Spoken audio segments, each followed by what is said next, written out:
اعوذ باللہ من الشیطان الرجیم بسم اللہ الرحمن الرحیم الحمدللہ رب العالمین والصلاة والسلام علی اشرف الانبیاء والمرسلین اللہم عجل لولیک الفرج۔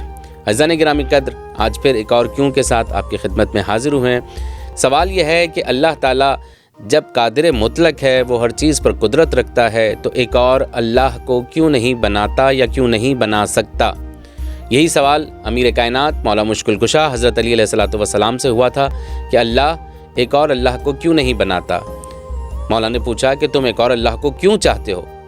کہنے لگا کہ کیا پروردگار عالم قادر مطلق نہیں؟ کیا قرآن یہ نہیں کہتا کہ ان اللہ علی کل شیء قدیر، کہ اللہ تعالیٰ ہر شے پر قادر ہے؟ فرمایا بالکل ایسا ہی ہے۔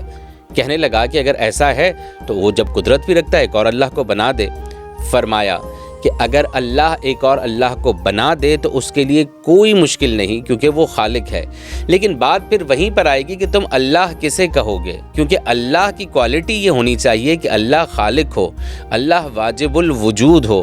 لیکن وہ اللہ جو اللہ اصلی اللہ ہے ایک اور اللہ کو بنا رہا ہے۔ جب دوسرا اللہ بنے گا، معذرت چاہتا ہوں الفاظ اسی طرح ہی ہیں اسی لیے میں اس طرح ادا کر رہا ہوں، کہ جب دوسرا اللہ بنے گا تو وہ مخلوق بن جائے گا، وہ خالق نہیں کہلائے گا، وہ اس اللہ کی مخلوق بنے گا۔ تو دوسرا اللہ بن بھی جائے تو وہ پہلے اللہ کی جگہ نہیں لے پائے گا، کیونکہ وہ دوسرا ہے، وہ مخلوق بن جائے گا اور وہ خالق ہو جائے گا۔